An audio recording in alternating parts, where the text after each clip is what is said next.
é o nosso Deus. É o que está descrito, especialmente na pergunta 25 do Catecismo Maior. Vou pedir o Caio, se ele tiver condições de colocar, Caio, por favor, a pergunta 25.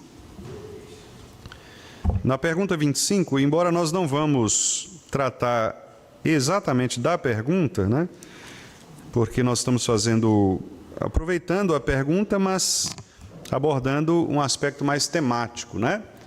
Então, nós não vamos tratar especialmente da pergunta completamente, mas vamos falar do tema que é o tema da consequência do pecado. Então, ali os irmãos estão vendo, né, que a pergunta é a seguinte: em que consiste o pecado desse estado em que o homem caiu, né? Ou seja, o pecado trouxe o que para o ser humano? O que aconteceu com essa condição de pecado? Então, vamos responder juntos? O pecado desse estado em que o homem caiu consiste na culpa do primeiro pecado de Adão, na falta de retidão na qual este foi criado e na corrupção da sua natureza, pela qual se tornou inteiramente indisposto, incapaz e oposto a todo bem espiritual e inclinado a todo mal.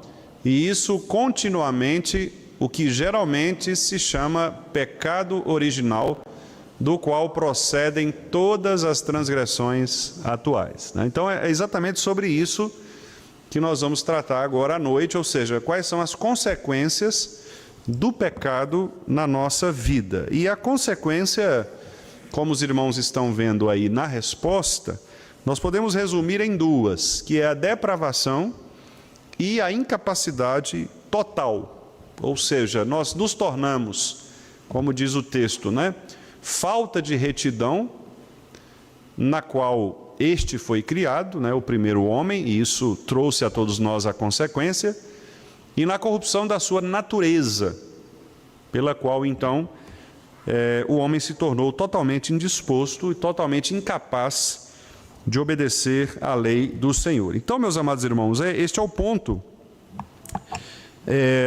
desta noite, né? Ou seja, o estado de pecado em que nós caímos.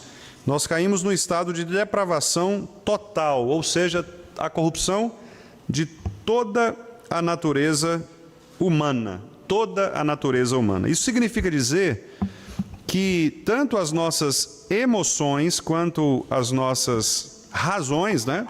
Ou razão e afeto, ou razão e emoção, como os irmãos preferirem, o fato é que tanto mente quanto coração, tanto disposição quanto pensamento, foram totalmente corrompidos pelo pecado. E um texto bastante conhecido, que eu vou pedir aos irmãos para abrirmos, é o texto de Efésios, capítulo 2, em que o apóstolo Paulo vai falar exatamente a respeito disso, desta depravação, desta queda completa, absoluta, do coração e da mente humanos, de maneira que não há nada em nós, absolutamente nada, que seja habilitado, que esteja habilitado para obedecer à lei de Deus. Efésios capítulo 2, nós vamos ler os versículos 1 a 3.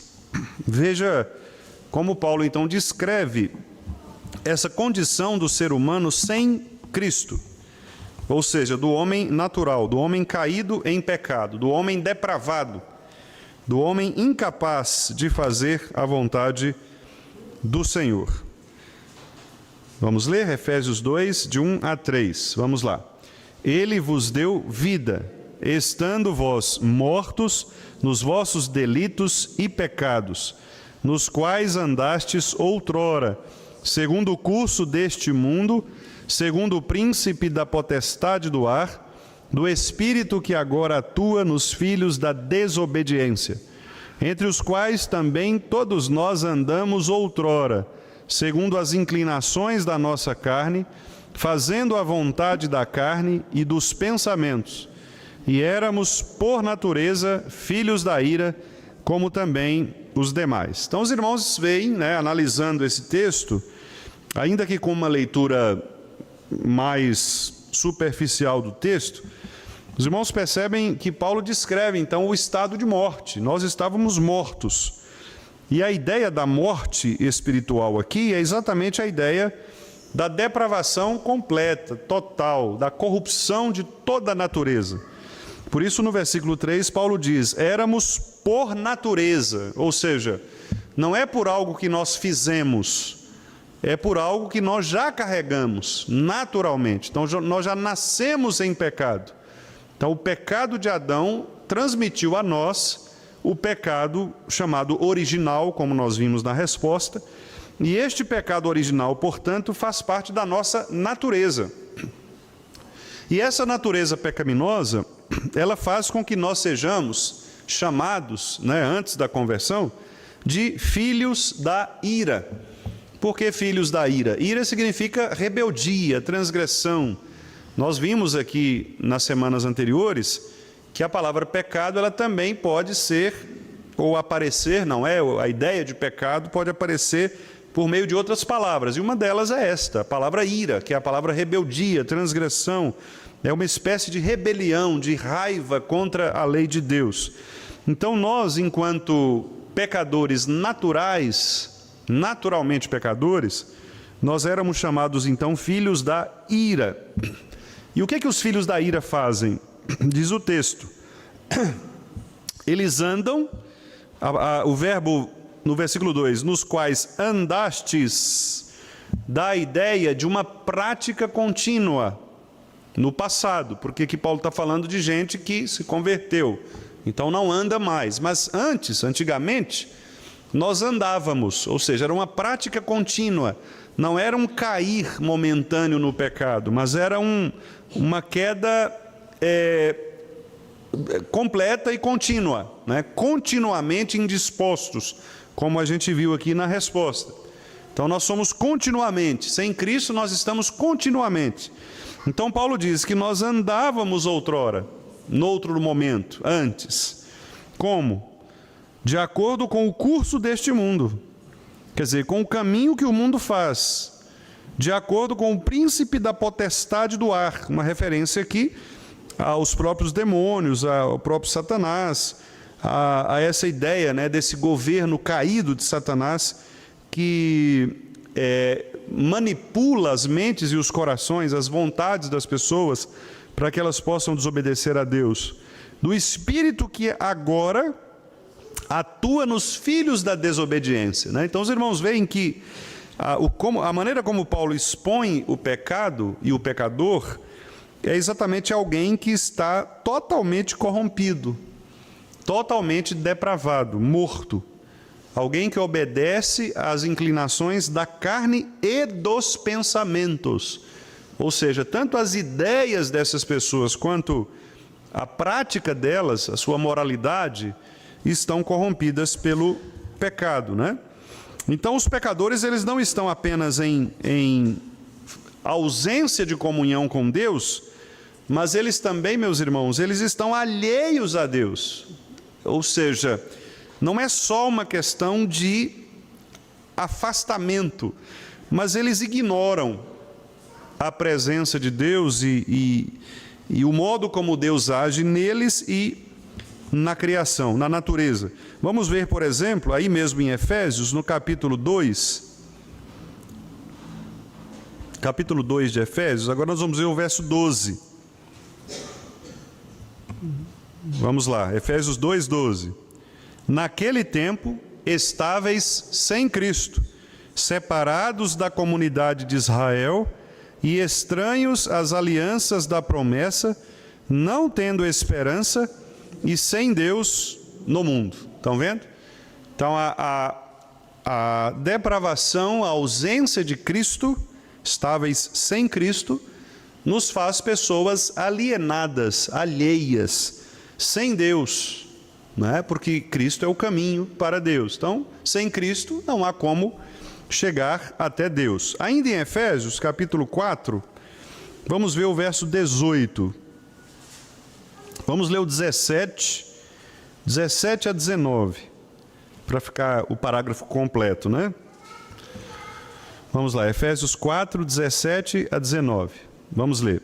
Isto, portanto, digo, e no Senhor testifico, que não mais andeis como também andam os gentios, na vaidade dos seus próprios pensamentos, obscurecidos de entendimento, alheios à vida de Deus, por causa da ignorância em que vivem, pela dureza do seu coração, os quais, tendo se tornado insensíveis, se entregaram à dissolução para, com avidez, cometerem toda sorte de impureza. Estão vendo, irmãos? Então, essa é a característica do ser humano caído, do ser humano sem Deus. Veja que Paulo diz claramente, né? Eles andam assim, é uma prática, é um movimento contínuo. E eles andam como? Eles andam na vaidade dos seus pensamentos. O que é vaidade dos pensamentos? São pessoas que têm ideias, pensamentos, ideias autossuficientes, é uma autonomia, pessoa que acha que é dona de si mesma, né? Quando, na verdade, ela deveria render a sua vida a Deus, mas ela se acha dona de si mesma, então ela vive uma vida alheia a Deus, alheia à vida de Deus, alienada, por causa da ignorância, diz Paulo, pela dureza do seu coração, né? Então, o coração dessas pessoas é um coração duro, e elas se tornam, versículo 19, portanto, insensíveis, e se elas são duras, insensíveis, alheias à lei de Deus, o que elas vão fazer? Versículo 19 é a parte final. Elas se entregam à dissolução. O que é dissolução? Dissolver, né? Dissolução é uma perda, ou seja, é uma corrupção mesmo, é um desgaste, né? Então, a dissolução é aquela pessoa que se entrega para uma vida que escorre entre os dedos, é uma vida miserável, né? Uma vida de miséria espiritual, porque é uma vida que não tem nenhum tipo de consistência moral, espiritual, etc. Então, essa pessoa, ela se dissolve, ela se deixa levar pelos seus pecados, pelos seus pensamentos maus, pelo seu coração ignorante, e então ela comete toda sorte de impureza. A palavra impureza aqui tem muito a ver com questões relacionadas à sexualidade. Geralmente a palavra impureza no Novo Testamento tem a ver com as questões ligadas à sexualidade. Aqui no caso, não somente estas, mas Paulo faz uma preferência por esta palavra, porque o maltrato ao corpo, ou seja, a maneira como nós usamos o corpo de maneira errada, do ponto de vista sexual, né, é uma característica da perversão, ou uma característica da corrupção moral, da corrupção espiritual. Por isso que lá em Romanos, capítulo 1, Paulo diz exatamente isso, né, que os homens, eles mesmo tendo conhecimento de Deus, eles negaram Deus, e por isso Deus os entregou a paixões no seu próprio corpo, de maneira que eles passaram a usar o seu corpo, do ponto de vista da sua sexualidade, de maneira errada, de maneira pecaminosa. Então, por isso que Paulo diz que essas pessoas, elas vão com avidez, ou seja, elas querem pecar, elas têm prazer no pecado. Ao invés de terem prazer em Deus, né, como diz Jeremias lá em Lamentações, que a minha porção é o Senhor, né? Como diz o próprio Deus a respeito de Jesus Cristo, o Filho em quem me comprazo, em quem tenho prazer. Como diz o salmista em muitos salmos, especialmente o Salmo 19, né? A tua palavra é o meu prazer. Então, o pecador, ele não tem esta expressão de prazer direcionada para Cristo, mas ele tem a expressão de prazer direcionada para o pecado. Então, com avidez, ele deseja pecar. É isso que a Bíblia chama, então, de velho homem. Olha aí no versículo 22, aí mesmo do capítulo 4. Vamos ler o versículo 22. No sentido de que, quanto ao trato passado, vos despojeis do velho homem, que se corrompe segundo as concupiscências do engano. Estão vendo? Então esse é o velho homem, é o homem caído, o homem pecador. Concupiscência, meus irmãos, é cobiça desordenada, é um desejo desordenado, isso é que é concupiscência. É a pessoa, ela ter desejos é uma coisa normal, natural, nós somos criados com desejos. Agora, os desejos desordenados é que são um problema, que são pecados, né? A concupiscência é esse coração que deseja desordenadamente as coisas. Então, esse desejo desordenado é característica de um coração pecador, de um coração corrupto espiritualmente. E isso faz parte de um velho homem.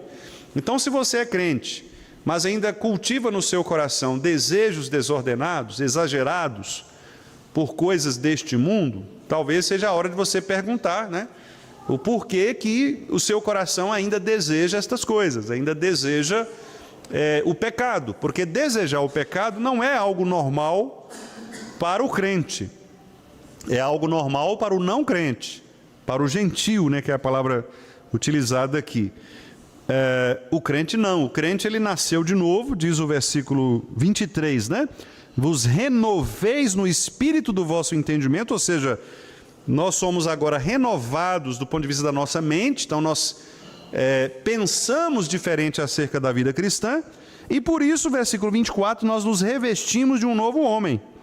Que homem é esse? Um homem criado segundo Deus, em justiça e retidão que procedem da verdade. Aí no versículo 25, olha um exemplo. Versículo 25. Por isso, deixando a mentira. Quer dizer, Paulo coloca aqui a mentira como sendo uma característica de um homem pecador, do velho homem. Então, um mentiroso, ele precisa se converter, né? Se ele mente é porque ele ainda não foi renovado no seu espírito. Depois ele fala sobre a ira, né, no versículo 26, sobre o furto, no versículo 28, sobre o uso da boca, no versículo 29, sobre 31, né, ele fala sobre amargura, cólera, ira, gritaria, blasfêmia, malícia.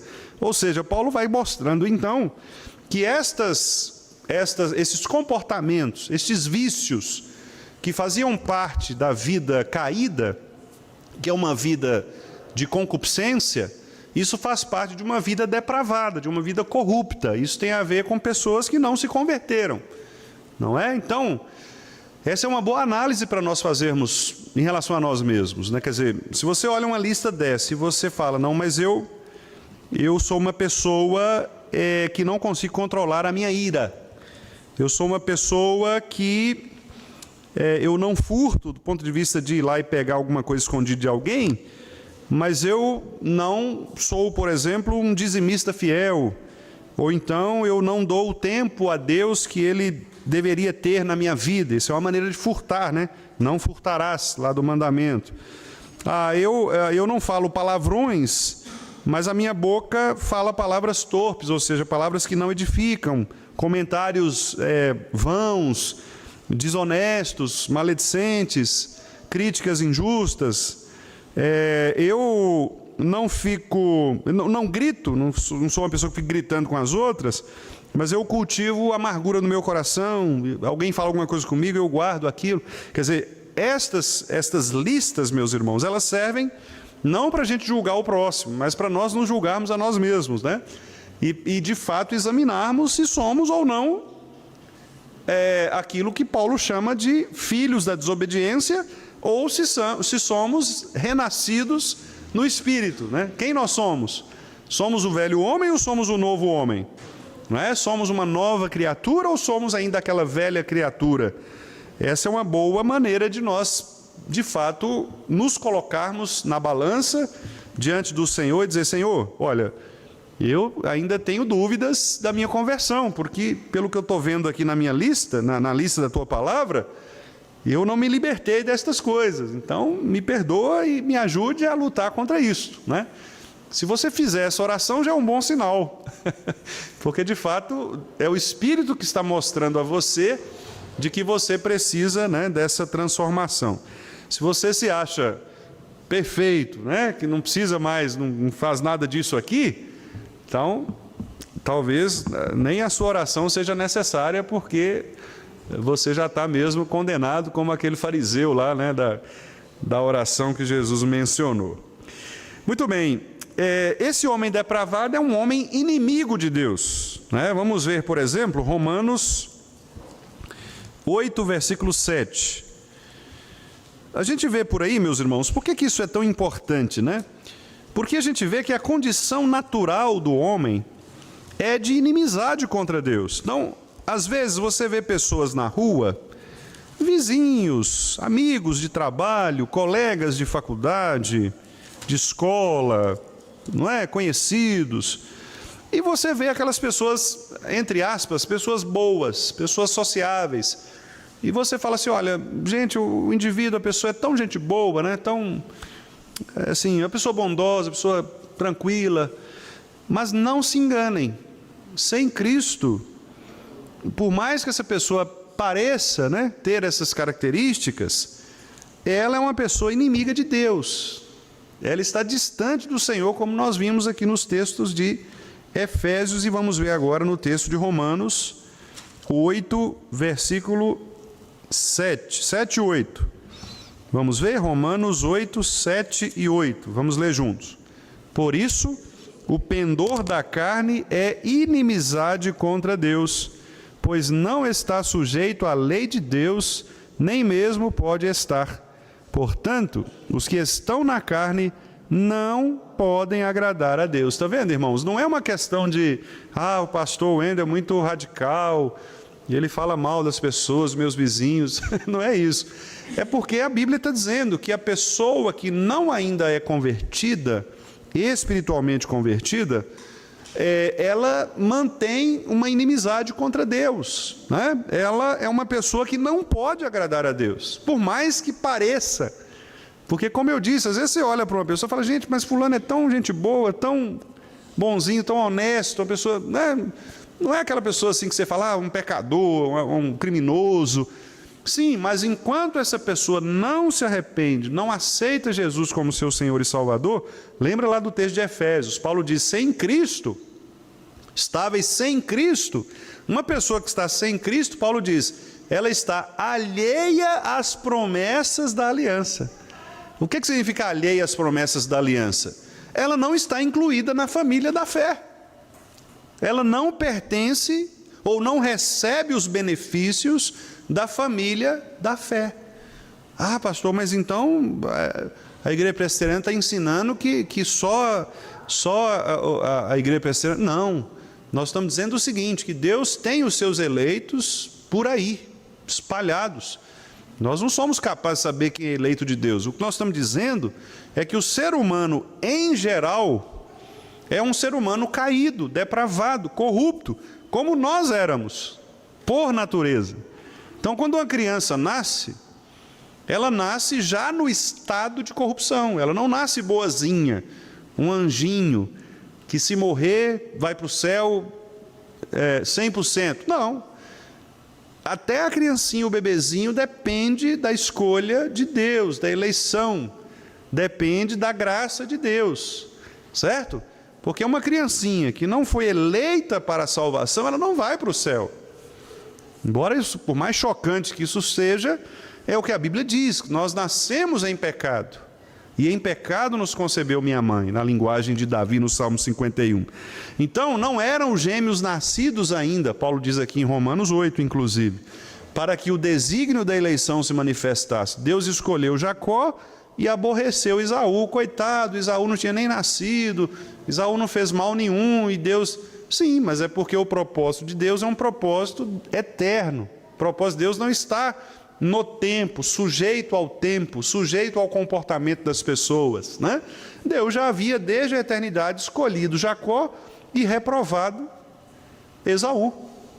Por quê, diz Paulo?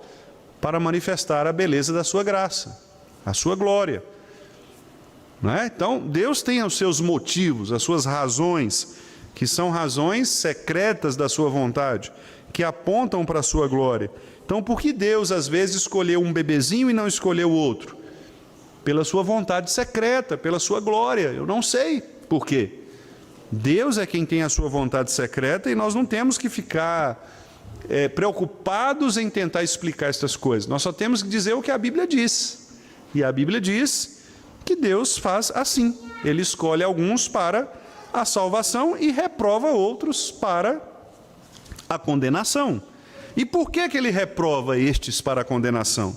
Porque todos nasceram em corrupção, todos nasceram depravados.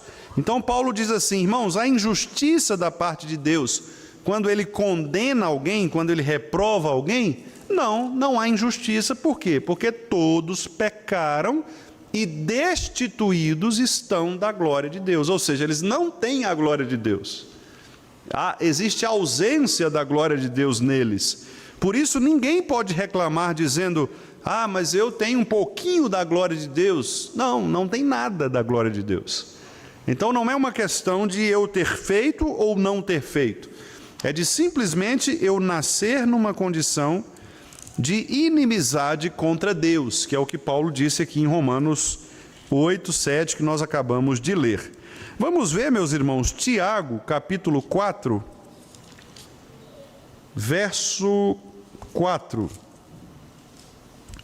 Veja como Deus, usando aí o nosso irmão Tiago, ele trata estas pessoas, né?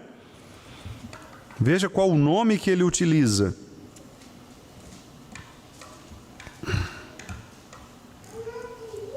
Tiago 4:4.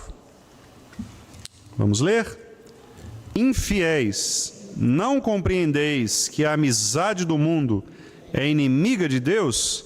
Aquele, pois, que quiser ser amigo do mundo, constitui-se inimigo de Deus. O que Tiago está dizendo aqui com muita clareza? Que as pessoas que pensam ser crentes, porque elas não são crentes verdadeiras, elas pensam ser crentes e querem viver uma vida dupla, ou seja, uma vida de pecado. Lembrando que a palavra mundo que Tiago utiliza aqui, não é o mundo criado, não é a natureza. Não significa dizer que você não possa contemplar a criação, a natureza, o mundo criado. Não é isso. Tiago está falando do mundo aqui no sentido do mundo pecaminoso. Ou seja, viver uma vida de pecado, né? Então, ele está dizendo assim: você acha que pode viver uma vida no pecado, uma vida de pecado, e mesmo assim ser amigo de Deus? Não pode. Por isso ele chama essas pessoas de infiéis. Por quê? A infidelidade não é quando você se casa com alguém, mas vive uma vida com outra pessoa? É a mesma coisa. Então é mais ou menos o seguinte: o indivíduo, ele é membro da igreja, ele se denomina cristão, mas a prática da vida dele é uma prática do mundo, que não condiz com a prática com quem ele se casou. Então a pessoa olha e fala assim: peraí, você é cristão mesmo? Porque o que você faz não é de cristão. Então a pessoa vive uma vida dupla, né? Então Tiago está chamando essas pessoas de infiéis. Vocês são infiéis. Vocês se casaram com a igreja, pensando que haviam se casado com Cristo, quando na verdade vocês continuam no mundo. E aí ele dá essa repreensão aqui, né? Vocês não compreendem isso? Então, se você quer ser amigo do mundo, saiba de uma coisa: você se torna inimigo de Deus. Então, você tem que escolher onde você quer estar, né? Você tem que escolher onde você quer estar.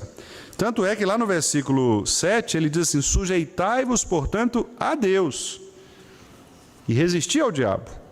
Por quê? Porque o diabo, ele está aí, né? Ele chama essas pessoas, no versículo 8, de pecadores, purificai as mãos, pecadores. Chama essas pessoas de ânimo dobre, ou seja, dupla alma, duplo espírito, pessoas de duas caras, quer dizer, vive uma vida que parece cristã, mas é uma vida do mundo, né? Então veja, são palavras duras, né, de Tiago, para mostrar o seguinte: que o pecador, ele precisa converter-se, senão ele vai continuar inimigo de Deus, inimigo da igreja de Cristo, sem salvação, alheio às promessas da aliança, sem esperança, sem Deus no mundo. Quer dizer, uma pessoa totalmente perdida, depravada, alienada, né? Uma pessoa que de fato se constitui inimiga do Senhor. E aí, meus irmãos, nós vemos, né, nas Escrituras, algumas características, né, do pecado, especialmente, irmãos, ligado ao coração humano. E esse é o ponto que eu gostaria também de tratar agora, e vou deixar a outra parte para os próximos estudos, porque para dar tempo, né, da gente não perder aqui a caminhada. Então, é muito importante a gente entender que o pecado, ele não se manifesta externamente antes de se manifestar internamente. Quer dizer, é muito importante que nós saibamos o seguinte: que o nosso problema é um problema do coração. Às vezes você olha para uma pessoa e externamente ela é uma pessoa, como eu disse, boa, agradável, pessoa justa, pessoa honesta, gente boa demais. Você fala, gente, fulano desse aí é quase crente, né?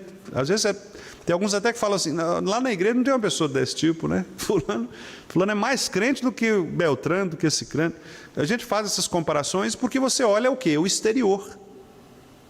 Certo? Mas lembra do que Deus disse lá na escolha com Samuel, não é isso? Na escolha de Davi. O homem vê o exterior, mas Deus vê o quê? O coração, porque o problema está no coração. Jesus diz que é do coração que procedem os maus desígnios. Então, o pecado, ele reside no coração. A pessoa pode ser uma pessoa aparentemente boa, agradável, sociável, etc. Mas o coração dela é um coração rebelde, que não se sujeita a Deus, que não se inclina a Jesus Cristo, que não coloca Cristo como seu Senhor. E aí, para você testar isso, basta você anunciar para ela, por exemplo, o estado de podridão em que ela está, de depravação em que ela está, de miséria em que ela está, e dizer para ela, olha, você só consegue sair desse estado em Cristo. Sem Cristo, você está no inferno. Você pode ver que a pessoa vai reagir. Ah, não, mas né, eu faço isso, eu faço aquilo. Por quê? Porque ela vai sempre tentar criar uma justificativa, uma resposta, né? Isso se ela não for, obviamente, uma eleita para a salvação, né? Ela vai sempre tentar uma resposta. Não, pastor, mas eu vou à igreja. Não, mas eu oro lá em casa. Não, mas eu leio a Bíblia. Eu sei a Bíblia. Ela sempre vai ter uma justificativa. Por quê? Porque ela quer apresentar os seus próprios recursos. Ela quer apresentar os seus próprios méritos. Por quê? Porque, no fundo, ela quer merecer a salvação. E esse é o grande problema, não é? Às vezes, até nós, crentes mesmos, queremos, às vezes, merecer. Por isso que nós ficamos muito ligados, às vezes, às questões externas. Não é? Nós olhamos os comportamentos, por quê? Porque a gente acha que a pessoa ela tem que merecer a salvação. Não, mas eu sou um bom crente, eu vou à igreja, eu dou o dízimo, tal. Quer dizer, a gente pega essas coisas que são coisas boas, claro, e devemos cumpri-las mesmo, mas a gente pega como se elas fossem uma justificativa para a gente entrar no céu. Né? Quando chegar lá no céu, aqui, ó, está aqui meu currículo aqui, meu relatório, fiz tudo isso aí. Né? E na verdade isso não vai valer nada do ponto de vista da salvação. Por quê? Porque a salvação é pela graça, somente. Né? Não é porque alguém tenha feito ou deixado de fazer. Talvez a melhor ilustração que a gente tenha na Bíblia seja o ladrão na cruz, né? Nós não temos nada do ladrão na cruz escrito na Bíblia que ele tenha feito alguma coisa, ou tenha...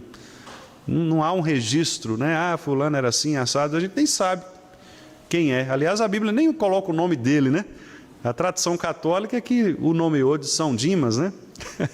Mas na Bíblia nós nem temos essa informação dele, né? Porque, justamente por isso, para mostrar que não depende de nada, né? O indivíduo foi salvo pela graça, pela palavra de Cristo. Hoje mesmo estarás comigo no paraíso. Quer dizer, não levou em conta, né? Então, meus irmãos, o problema é o coração. E aí eu queria ver com os irmãos aqui alguns textos, né? Que mostram isso. Vamos ver lá aqui mesmo em Romanos, a gente está pertinho aqui, né? Romanos. Vamos ver o capítulo 7 de Romanos. Nós vamos ficar só nesse capítulo 7. Nós vamos ver alguns versículos aqui, algumas características de como que Paulo trata, né, essa questão do pecado no coração. Esse capítulo 7 é um capítulo muito dedicado, inclusive, para as questões conjugais, né? Especialmente na relação que Paulo faz aqui, na mesma que ele faz lá na primeira carta aos Coríntios também, porque Paulo aqui, por exemplo, veja aí no versículo 2, né, só para os irmãos entenderem o que eu estou falando. Ele começa dizendo sobre isso, né, sobre a mulher casada, que está ligada à lei, etc., e do adultério, porque esta é a ideia, né, de uma relação. Por isso que eu disse aos irmãos lá de Tiago, né, que ele fala da infidelidade. A Bíblia utiliza, né, como um exemplo de união ou de unidade plena o casamento. Na verdade, o casamento ele ele espelha, né? Ele testemunha a relação do crente com Deus. Um bom casamento, ele espelha essa relação de intimidade do crente com Deus, né? E, inclusive, até os mesmos conflitos. Por exemplo, nós não entendemos tudo o que Deus faz na vida da gente. Então, às vezes, mesmo você sendo, nós como igreja, sendo a noiva de Cristo, nós também erramos, nós também pecamos e Cristo precisa nos corrigir, né? Assim como há também no casamento. O casamento, às vezes, não é todo casamento que... Às vezes você tem crises, tem problemas, tem dificuldades, mas você vai se ajustando à medida que você vai entendendo esse processo pactual, né? Ou essa aliança que Deus constrói. Mas vamos lá, vamos ver a questão aqui do pecado. Então veja, o pecado, ele habita dentro do coração e é um mal proibido. Vamos ver, versículo 7, vamos ler. Que diremos, pois? É a lei pecado? De modo nenhum. Mas eu não teria conhecido o pecado, senão por intermédio da lei. Pois não teria eu conhecido a cobiça, se a lei não dissera, não cobiçarás. Olha que interessante. O que é que Paulo está dizendo aqui? Paulo está dizendo o seguinte, que esse é um dos usos da lei. Um dos usos da lei, né, é de exatamente nos mostrar ou nos revelar o pecado. Porque diante da lei, ninguém escapa. Ninguém escapa. Se você abrir a lei de Deus e olhar, alguma coisa ali você vai quebrar. Porque ninguém escapa. E é exatamente para isso que serve a lei. Para mostrar o quanto nós somos depravados, o quanto nós somos pecadores, o quanto nós devemos, portanto, ser humildes em relação aos nossos irmãos, porque não há ninguém melhor do que ninguém nesse sentido. Todos nós somos pecadores, todos nós estaríamos condenados ao inferno, todos nós merecemos o inferno, né? E se somos salvos pela graça. Então não é porque eu fiz algo, ou o irmão Levi fez algo, ou a irmã Beth fez algo, não. Nós estamos na mesma condição, nós éramos igualmente pecadores, e somos igualmente salvos pela graça. Então, a irmã Beth e eu não temos diferença alguma. Eu iria para o inferno e ela também, se Cristo não tivesse nos dado graça. Nós somos pecadores igualzinhos e somos salvos igualzinhos, né? Não há mérito. Então, não posso chegar aqui e dizer, eu sou melhor que a dona Beth. Não, absolutamente. Nós todos somos iguais, porque a lei mostra, a lei revela que eu sou pecador, revela que a irmã Beth é pecadora, e revela então que nós precisamos de uma solução. Qual é a solução? Cristo. Foi Cristo que veio e nos resgatou, tanto a mim quanto a irmã Beth, louvado seja Deus por isso, né? Do império das trevas, da lama do pecado, e nos colocou sobre a rocha. Então, veja o que Paulo diz, né? Eu não teria conhecido o pecado se não fosse a lei. Então, a lei o pecado é um problema, é um mal proibido pela lei. Se a lei diz não cobiçarás e eu cobiço, significa que eu estou quebrando a lei, transgredindo a lei. Por isso, a pergunta 24 do Catecismo Maior diz isso. O que é o pecado? É a transgressão da lei de Deus. É quebrar a lei de Deus. E, de fato, nós quebramos. O pecado é um mal perverso, meus irmãos, um fruto mau. Veja aí o versículo 8. Vamos ler. Mas o pecado, tomando ocasião pelo mandamento, despertou em mim o quê? Toda sorte de concupiscência. Está vendo? Toda sorte de concupiscência. Então, sabe quando a gente tem aquela vontade de irar?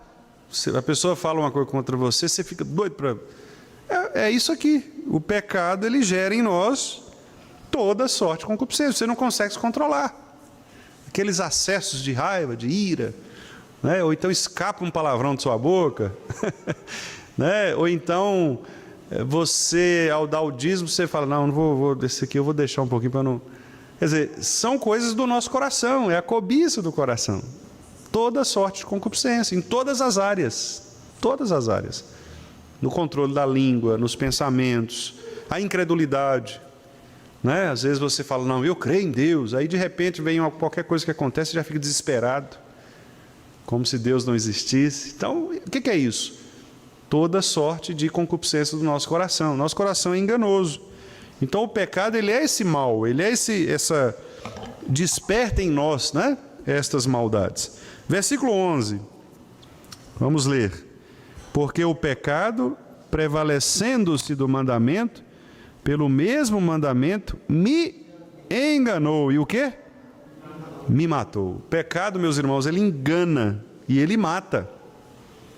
O pecado engana e mata. O indivíduo que fica no pecado, ele fica enganado. O pecado é um negócio assim que ele vai te passando mel, né, na boca da gente, vai parecendo uma coisa agradável, mas ele vai te matar. Ele vai te matar. Uma relação extraconjugal, por exemplo, o indivíduo vai, começa a gostar, vai dando certo, ele acha que está dando certo, acha que está dando certo. Uma hora, como dizem aí, uma hora a casa cai. Não adianta, aparece. Ainda mais se o indivíduo for crente. Porque com o crente, Deus tem um tratamento diferente, né? Que é o tratamento de pai que disciplina. Então, uma hora ou outra, Deus vai fazer você aparecer, vai revelar seu pecado. Não adianta esconder, né? Então é isso, o pecado ele é isso, ele é enganoso, ele vai te ludibriando, você vai gostando de pecar e vai fazendo, de repente a coisa se revela e você se dá mal, né? Você morre aqui. O pecado ele é degradante. Olha o versículo 14. Vamos ler o 14? Porque bem sabemos que a lei é espiritual. Eu, todavia, sou carnal. E o que ele diz aí? Vendido a quê? Escravidão do pecado. Olha que interessante, irmãos. O pecado, irmã Beth, ele nos torna escravos. O pecado ele é degradante. Eu costumo dizer que o pecado ele enfeia as coisas. Os irmãos podem perceber, geralmente onde há lugares, ambientes de pecado, assim, pecado escancarado, né? Você pode ver que geralmente são lugares feios, sujos, são lugares, esteticamente mesmo, você olha, você não vê beleza, porque o pecado ele degrada, né? Esses dias eu acompanho um fotógrafo chamado João Mena. Ele é um fotógrafo famoso, talvez vocês vão se lembrar, porque ele fez, na época da eleição, ele fez uma fotografia do Bolsonaro, sem camisa, mostrando o corte aqui, sentado assim num banquinho. O pessoal divulgou muito essa foto, talvez vocês tenham visto.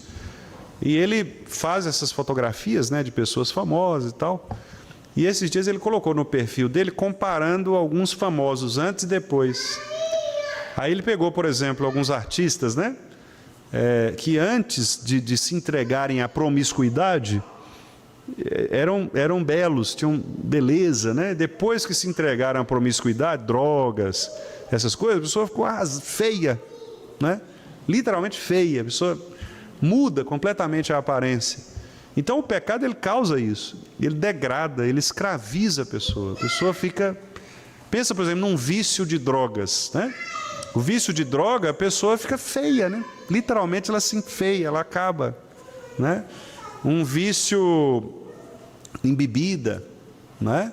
Especialmente esses pecados que afetam o corpo, a pessoa vai se deteriorando, né? E mesmo pecados que não são do corpo, por exemplo, uma pessoa que se entrega a uma incredulidade em relação a Deus, a uma ansiedade desordenada, ela fica uma pessoa acabada, né?